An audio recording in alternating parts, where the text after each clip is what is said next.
Hello YouTube, it's Ian here with Hobbies and Man once again, and today we're going to be doing a wrap-up video. This is going to be the part that deals with what I watched. I already pre-recorded the other segments, so feel free to skip around if you're interested in only a certain part. It's going to be what I watched, what I read in terms of comic books, what I read in terms of novels, and what I read in terms of manga. Not necessarily in that order. I don't remember how I recorded it at that time, but feel free to skip to the section you like. And yeah, so let's get into it. In terms of what I've been watching this month, I watched One Piece Stampede and One Piece Film Z again. I really like those movies. I really enjoyed them. And hopefully I'll be able to buy them for myself at some point. Also watched One Piece episode 1015, which is the episode that everyone loves. Also watched episodes 1029 and 1030, and then the Shanks special. So basically, those are the three episodes that that lead into Film Red. So I watched them just because I felt like it, and I really enjoyed them. I actually like that the Uta storyline. How do I say it? So like it like meshes really well into the canon storyline from when Luffy is a kid, and I really like that because it kind of allows for this movie to feel a lot more canon than you would think, and I really like that. I think it's really great. I mean, the movie is definitely going to be non-canon, but certain aspects of it can definitely fit into the canon of One Piece very, very well, and I like that a lot. I think that's really, really great. So, yeah, other than that, I've watched House of the Dragon episodes 3, 4, and 5, and 6, which have been really, really great. House of the Dragon is easily one of my favorite shows on television right now. It's really, really good. I really, really love it. It's super amazing, very well made, and very interesting. I'm very invested in seeing where the story goes, even if I don't necessarily love any of the characters. I like all of them enough that I'm super invested in seeing who ends up being the ruler at the end, right? So I'm very interested in that. I really liked it. I thought it was I think it's really well done. Like overall, it's just so good. In terms of Sandman, though, I watched episodes 6, 7, 8, and I think that's it. I'm taking it really slow. I'm watching with my roommates, and we have a lot of schedule conflicts, so we don't actually end up sitting down to watch it very often. But the show's all over the place. It's not bad. It's really difficult to kind of know where it's going because it doesn't really have like a very good through line. Like it does, right? Like it does have a through line, but the through line is sometimes lost in the episodes, and I don't really mind, but it's not like, I don't know, it makes it feel less accessible, if that makes any sense. I'm not sure if it does make sense, but I don't know. It's like a show that I like, but it doesn't really draw me back in. I don't want to finish it, right? So I don't know. It is what it is, I guess. And then I watched Blade Runner and Blade Runner 2049. I didn't really care for the first one. I thought it was good. I watched the final cut because that's the edition that was on Netflix. But I don't know. It was one of these thinking man sci-fi things that doesn't actually bother to tell you what you're supposed to be thinking about, I guess. And I don't know. It does tell me what it's trying to tell me, right? Is it, what is humanity? Can you create humans? Can you make robots that are so similar to humans that they can be humans? You know, this type of generic sci-fi questioning about what it means to be human. And I didn't really have any issue with it, but I feel like at this point, it's a thing that we have all kind of really gone on about and generally kind of agree that it's not possible, or that it doesn't actually make them human or something like that. I'm not sure, but that's kind of what I've gotten around to. But of course, you know, technically speaking, anything that is intelligent enough and comparable to humans is a human, at least conceptually, right? So I don't know. I think it's just old, and there's a lot of things that have done the same kind of themes a lot better by now.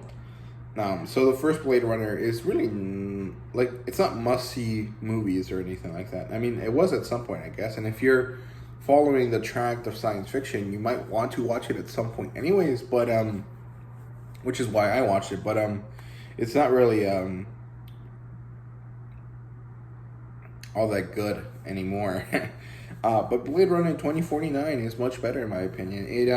It really elevates the Blade Runner kind of formula, I guess, a lot more. I really like it. It feels a lot more modern. It matches a lot more of what I'm looking for in a movie, which is a theme connected to a character with a character connected to the plot line, and all of it moving in tandem. Whereas the Blade Runner thing, it was mostly a character and a theme explored as there was a background plot, if that makes sense. Like the plot of Blade Runner doesn't really make like that much.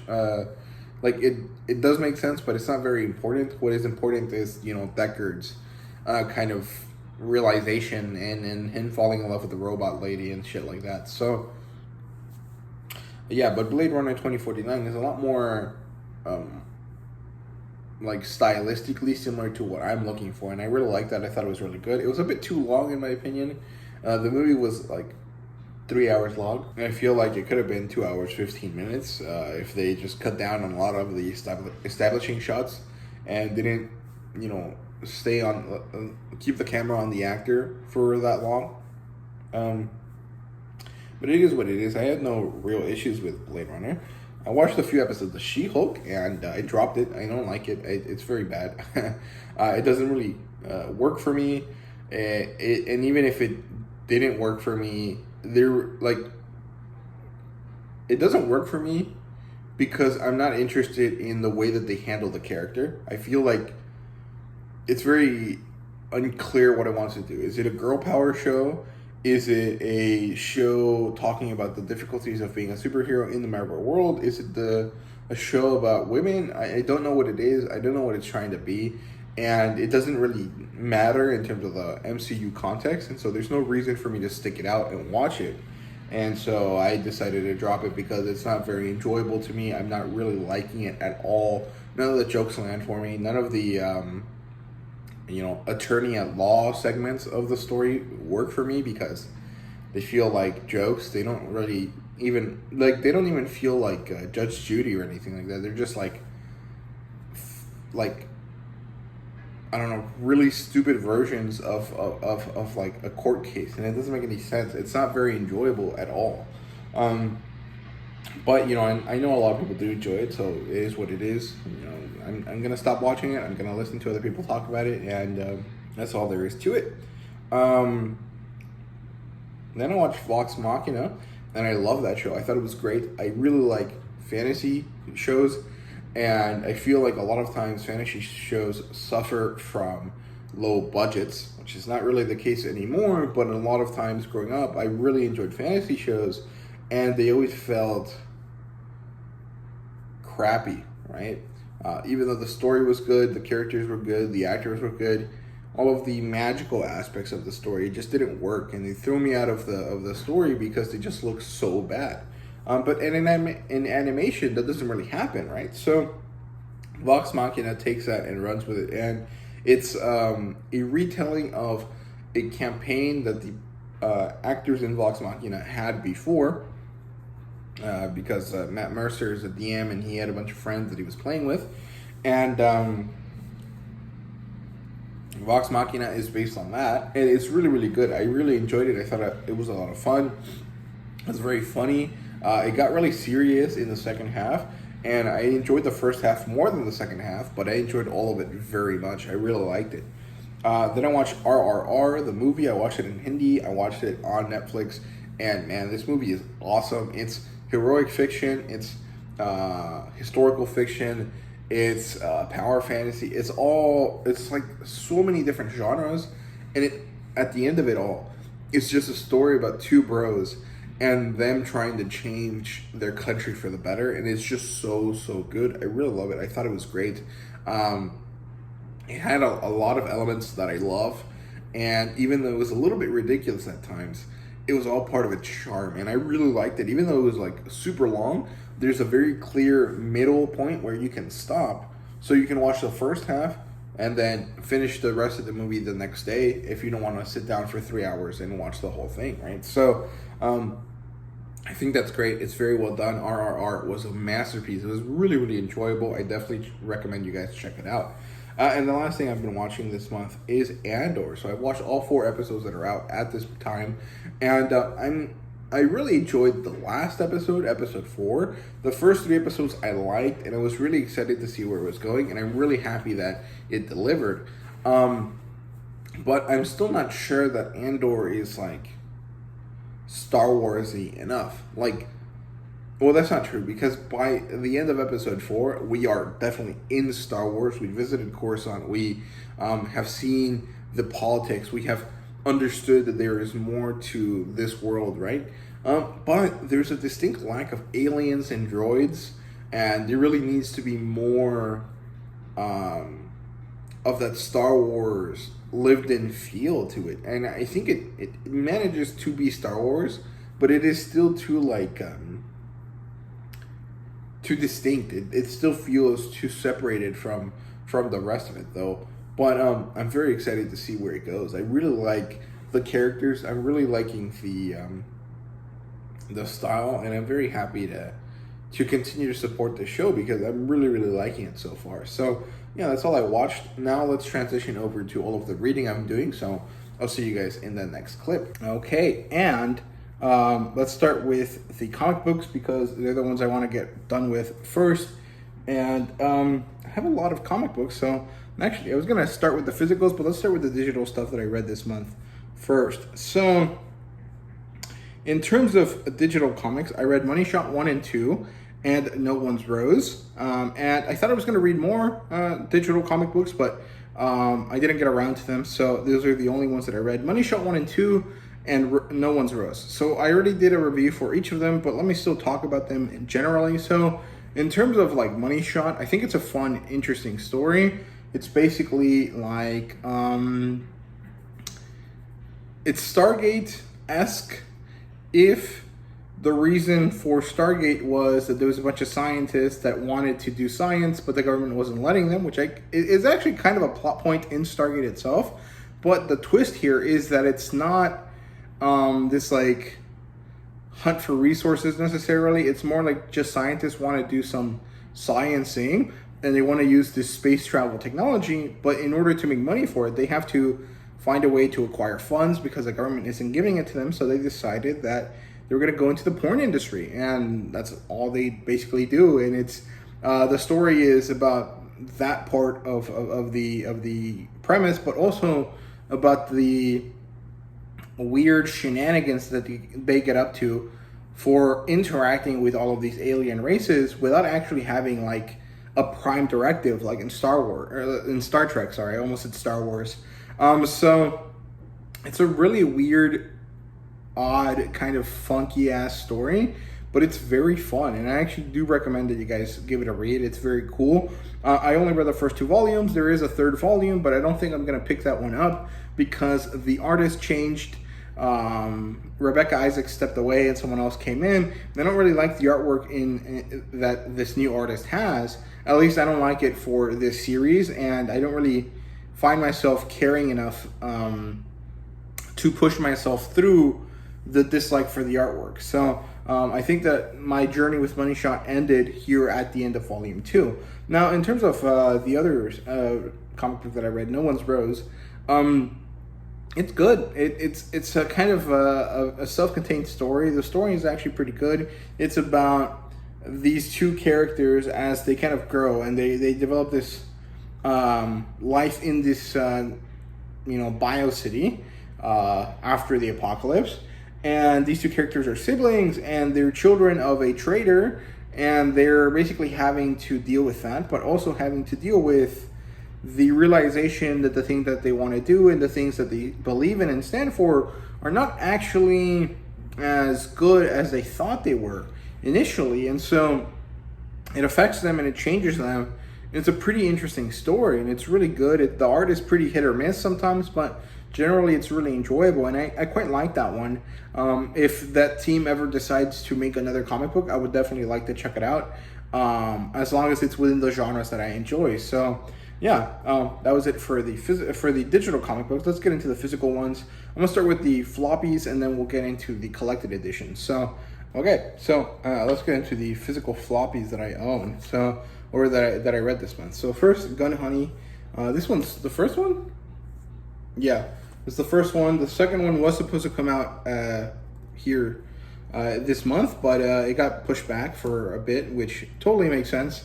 But it's pretty good. I quite like it. I've already talked about it in my check-in video, but basically this is part 2 of the story. This is a few months later after the situation in the first Gun Honey ended, and the main character is being framed by someone that was in the US government that has a grudge against her, and now she has to clear her name, and that's why she's going on this new James Bond-esque adventure. Then Bella and Valeria, number 4. This one is almost done. This one is kind of a semi-resolution that then turns into the next kind of plot point, which is that the other god, because Bella is harboring the goddess, the main female goddess, and there's the male god, Crom, I think is his name, that also is being housed by someone, and this someone is actually a very terrifying warrior, and she's gonna have to go against them if they want the world to survive. So it's pretty interesting. I quite liked it. Then Dark Knights of Steel, Tale of the Three Kingdoms, which doesn't make sense because there's no 3 kingdoms mentioned here. It's only just the El Kingdom that is talked about, but it was pretty good. There's 3 short stories in here, and the best ones were the second and third. The first one was okay. It wasn't too bad. Then Rogue Sun 5, which I bought this month, and Rogue Sun 6, which I think I already had previous month because there was a bit of a clerical mix-up at my local comic book shop. So yeah, Rogue Sun is really good if you like superheroes in the kind of Super Sentai style, and if you like occult kind of New Orleans type stuff, you should definitely check it out. It's pretty good.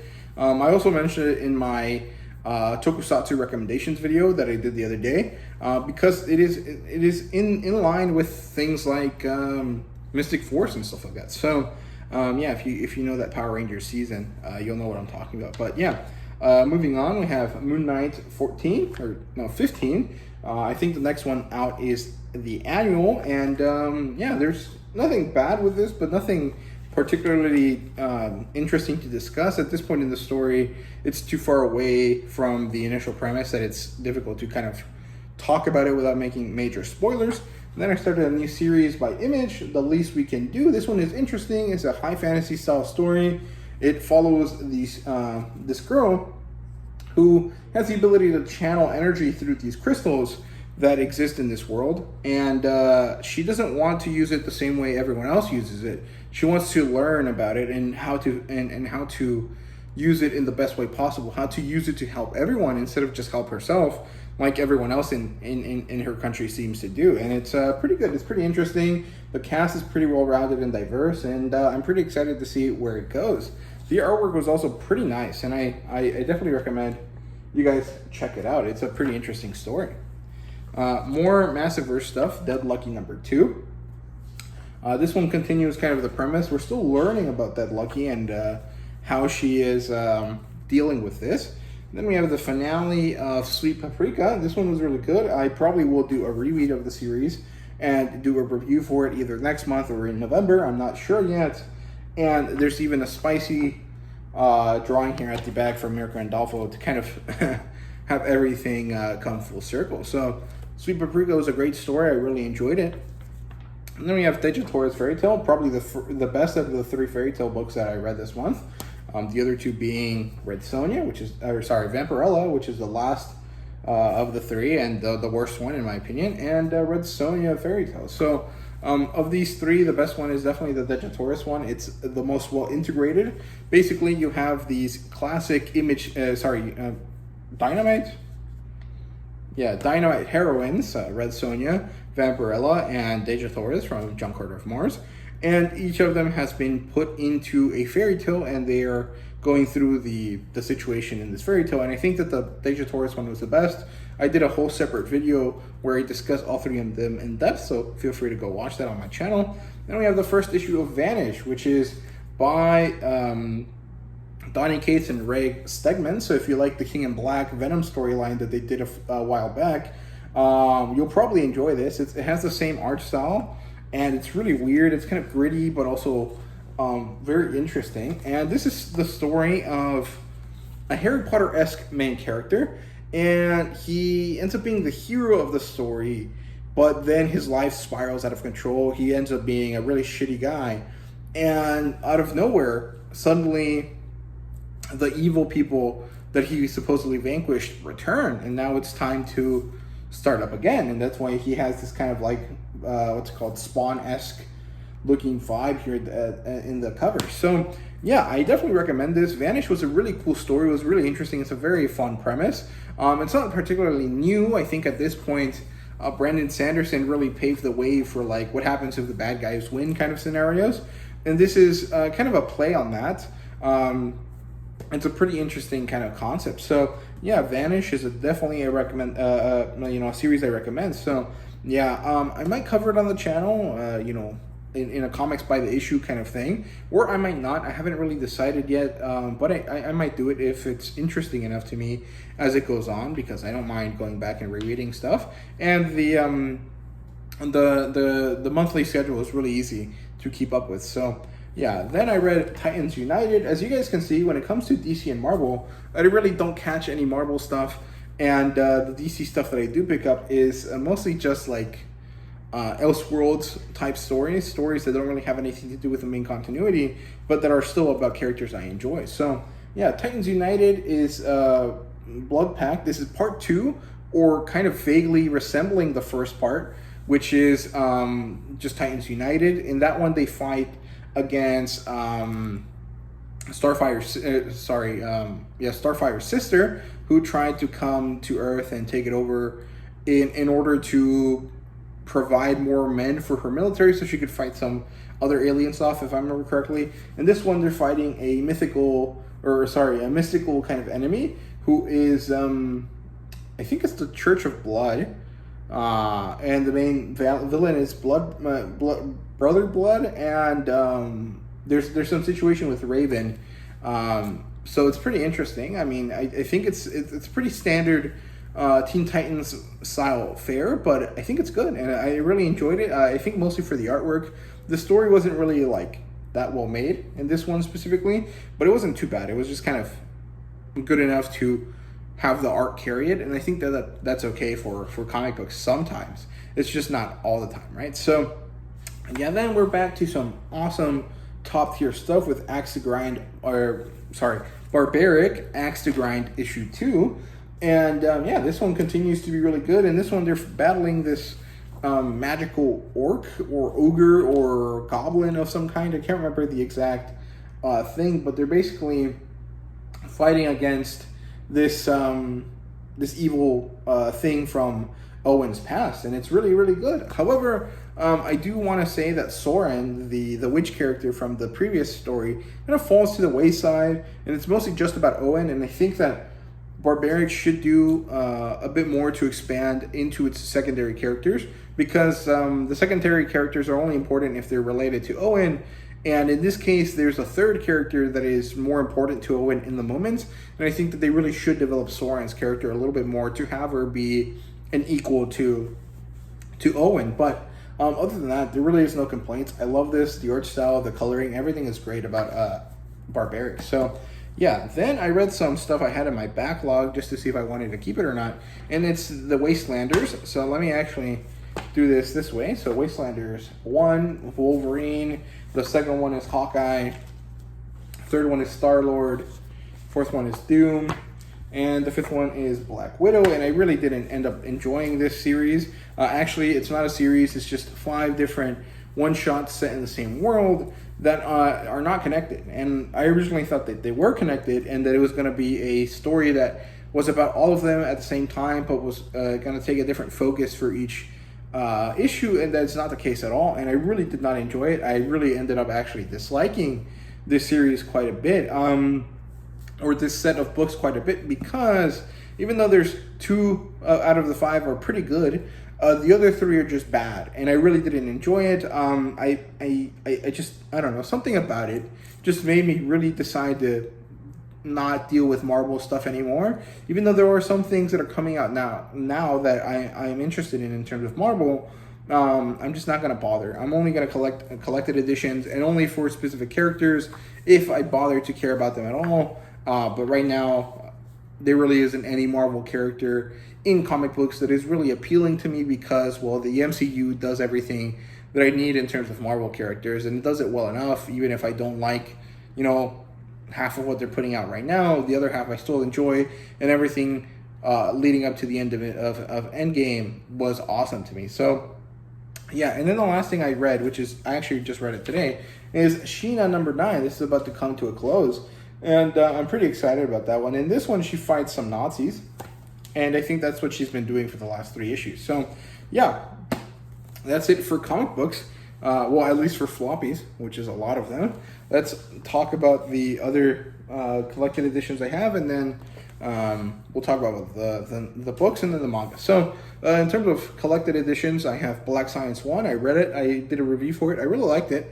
And I'm really excited to try and track down Volume 2. I definitely think I'm going to keep to buying these used just because it's better on my wallet.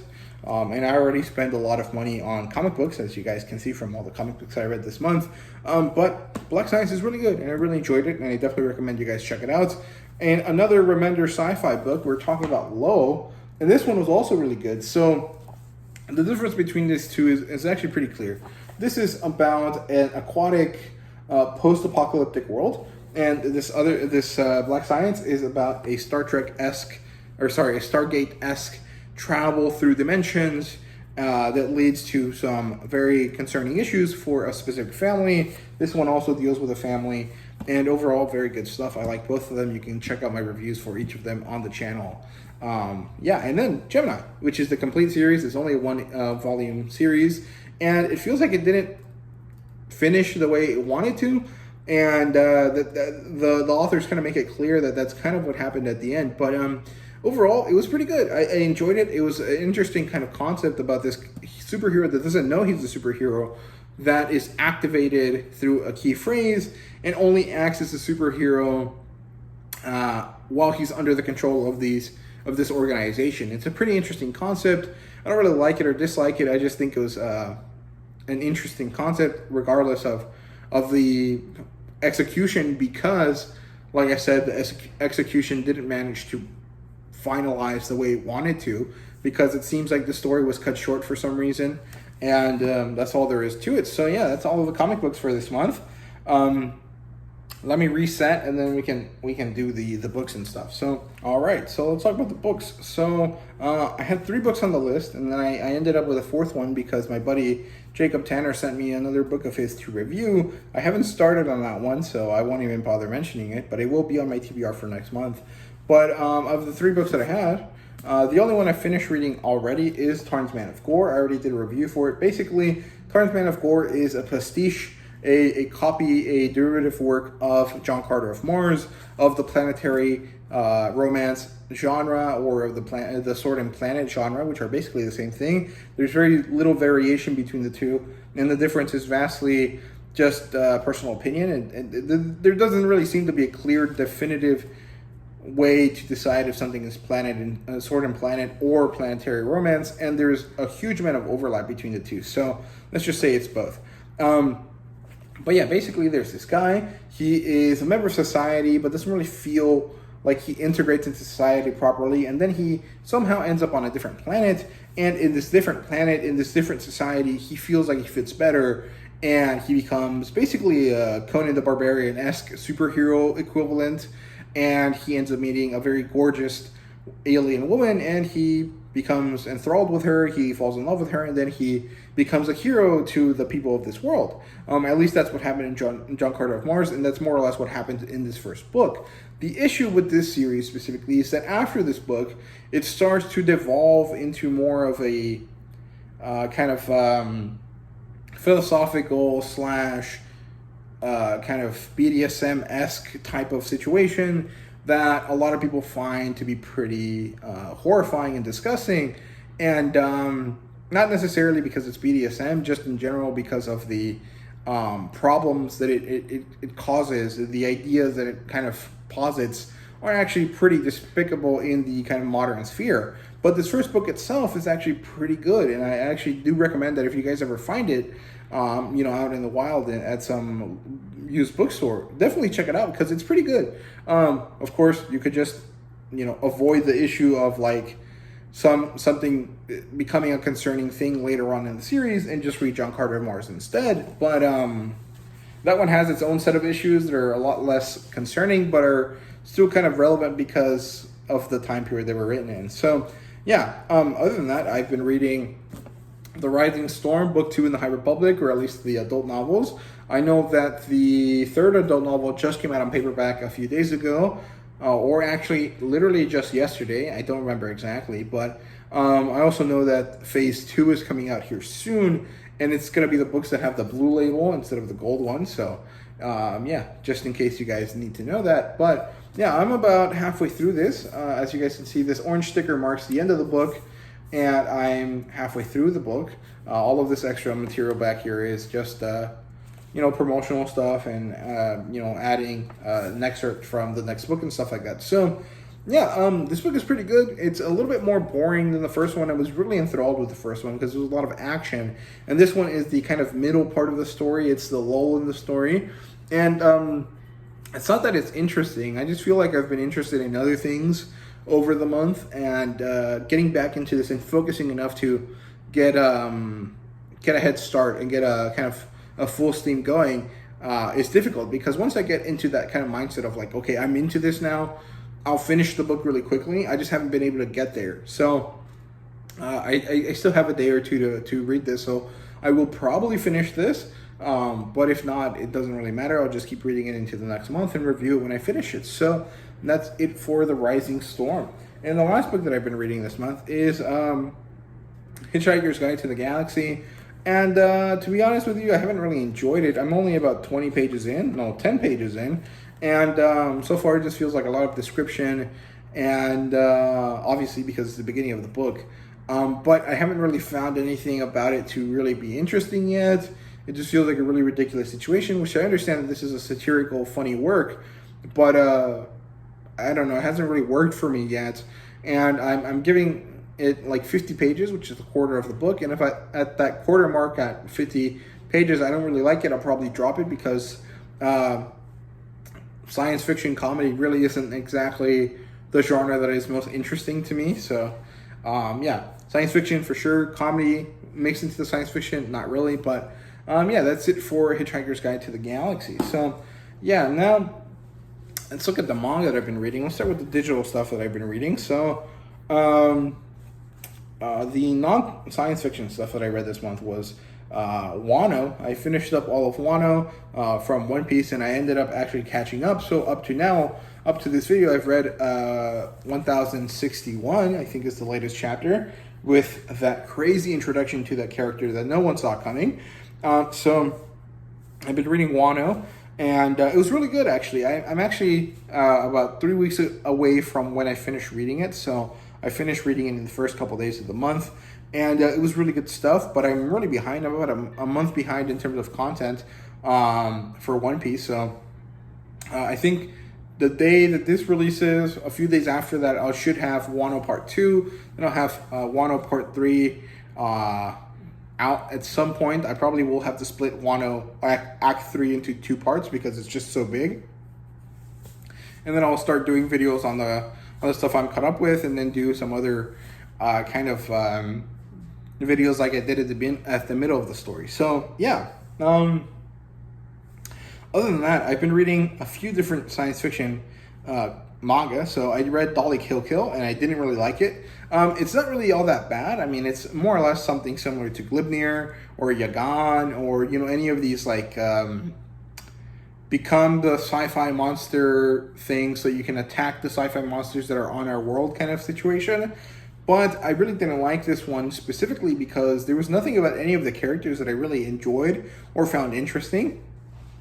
Like in Glibnir, you have these two characters that kind of have this emotional, psychological thing going on with each other. And so that's really interesting. And even though, I like the fight scenes and stuff, the interesting part, the thing that carries Glibnir for me is that the relationship between those two characters.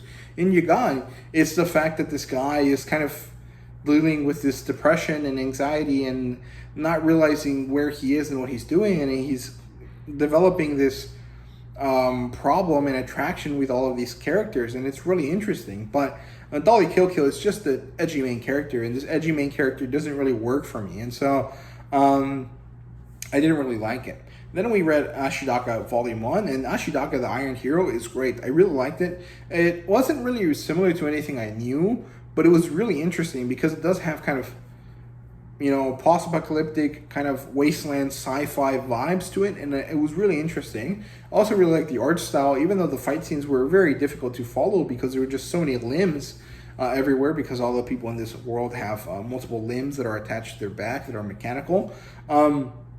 So it was really difficult to understand in that sense. But other than that, I really enjoyed everything about Ashidaka. It's only 4 volumes long, and I might pick up the other 3. It's digital only, though, but I definitely recommend you guys check it out. Then I read Knights of Sidonia and Blam by Tsutomu Nihei, and I didn't like either of them. The way that it's drawn is very cinematic. There's a lot of beautiful, like, panning establishing shots, or like what equates panning establishing shots in manga, but like that's all there is to it. There's no substance to either of these stories. At least I don't feel like there's any substance. I feel like it's one of these like thinking man sci-fi kind of stories, kind of like Blade Runner, where it doesn't really tell you anything. It just kind of wants you to make up your mind. But Blade Runner at least kind of gives you a premise and a basic kind of, baseline. I feel like Blam and Knights of Sidonia don't really even get around to giving you that. And so it makes reading this pretty boring in my opinion. And the other thing is that a lot of people seem to like it, and I've seen people talk about how it's really interesting and there's a lot of concepts in it, and I really didn't see any of them. So I don't know if I'm stupid or if there was a certain level of pretension or pretentiousness that people have about these works, and either way it doesn't really matter. The point is that I didn't like it. But yeah, Tsutomu Nihei seems to be not for me, and I probably will just stop reading any of his works. I probably will just watch them if I ever feel like the desire to do so, because I do think that Tsutomu Nihei's drawing style and the way he makes panels and stuff is very conducive to like this really beautiful like motion of the camera, right? But it doesn't really translate to writing good, if that makes sense. So yeah. Then I read Love After World Domination, Volume 1. I liked it. It's basically a Power Ranger falls in love with one of the female generals of the bad guys. And it's pretty cute. It doesn't really have that much substance to it either, but it's at least cute. And there's kind of an element there that I enjoy, whereas Knights of Sidonia and Blam, I just didn't like it at all. And then I read Dragon Ball, the Son Goku saga, which is the first 2 arcs of Dragon Ball, which is the Emperor Pilaf arc, which is just gather the Dragon Balls, and then Pilaf shows up out of nowhere at the end and yanks it from them and uses the witch for something else. And then the tournament aga, the tournament arc where Goku fights Roshi and loses, and that's all there is to it. I'm definitely going to read the Red Ribbon saga here in the next month, but that's it for the digital manga that I read. In terms of light novels, I read The Fruit of Evolution. I did a review for it. Hanashi Media was nice enough to send me a digital copy for review, and I really appreciate it, so shout out to Hanashi Media. But also, the story was not that bad. The writing was good. Everything was good. It's just that none of the characters really worked for me again, and I think that that's just it for me. If something happens and I don't like the characters, then the story's not going to work. Also, the art style has to work for me, and stuff like that. But generally, I found that The Fruit of Evolution was good. It was well made. It was interesting, but it wasn't something that I particularly loved. I would definitely read the next volume if Hanashi Media is interested in sending me another volume, but I wouldn't really go out of my way to get it myself just for me, right? So that's it for that. Now let's get into the physical stuff. I didn't read any light novels this month, so we're just going to talk about a few manga that I read physically. So let's start with Eden Zero, Volume 17. There really isn't too much to say without spoiling anything, but the battles that are happening here are leading up to a very important situation that occurs that is pretty horrifying. This is basically the the what, like the Marineford arc of Eden Zero. At least it kind of feels like that. Although it doesn't really have as many moving parts as Oda, because, well, no one can write like Oda. But here Mashima does his best, and he does really good job. Even if he's not like at the level of Oda, he has his own style that he excels at, and I really like it. And this is basically the Marineford saga equivalent of for Eden Zero. So yeah, I'm very excited about that, but I really can't say anything else without spoiling it. So yeah, then I read Deadpool Samurai 1 and 2, and I didn't like it. So I'm going to get rid of these. They're going to go on my Q3 on-haul video. But yeah, basically Disney and Shonen Jump wanted a quick buck, and they decided to cross over Deadpool into the Shonen Jump-esque universe. Basically, they were in Japan, and they made a bunch of Shonen Jump references, and it was serialized in a Shonen Jump offshoot. And it wasn't very interesting or fun. It was really bad. None of the Deadpool's jokes landed, and also Deadpool couldn't be himself because, well, he can't curse because it's for kids, and it doesn't work for me. So nothing here is good, except for one scene where Deadpool is being carried by All Might. That was a good scene. Other than that, I didn't really like it. I also read Double, and this is a really good manga, but the genre and the hobby or the thing that this story revolves around does not work for me. It's about two guys that are into theater, and the actual mastermind behind this guy is actually this guy. So this guy has a beautiful look and a very good intense ability to act, but if he can't practice with this guy, it's not possible for him to unlock all of his capacity, basically. It's really weird. They have this really interesting codependency between them, but the crux of the story just doesn't work for me because I'm not interested in a manga about theater dudes, right? So it is what it is. I mostly just bought this because I wanted to support Manga Line Mexico anyways, so there's really nothing happening here that I didn't expect, but I just don't think it's for me. Even though it was good, it's just not it's not my vibe, basically. So that's why I'm going to drop it. Vagabond Volume 1, really good stuff. I was actually surprised by how good it is, but mostly because every time people think about something or talk about something and they hype it up so high, I end up being disappointed, right? Chainsaw Man basically sucks in my opinion, except for one arc, and everyone and their mother thinks that Chainsaw Man is like God's gift to Earth, so I don't know, but Vagabond actually lives up to the hype. It's really, really good. It's really interesting. We follow Misashi Mishimoto or something like that. I can't remember the name of the guy because he has one name and then he eventually changes it to another one. But he's basically the antagonist to Sasaki Kojiro, if I remember correctly. So it's interesting. It's cool. It's very cool. Very well done. Very well drawn. Takahiko Inoue draws so good. It's actually insane. And I really like this edition as well. So I'm definitely going to buy more of this when I can.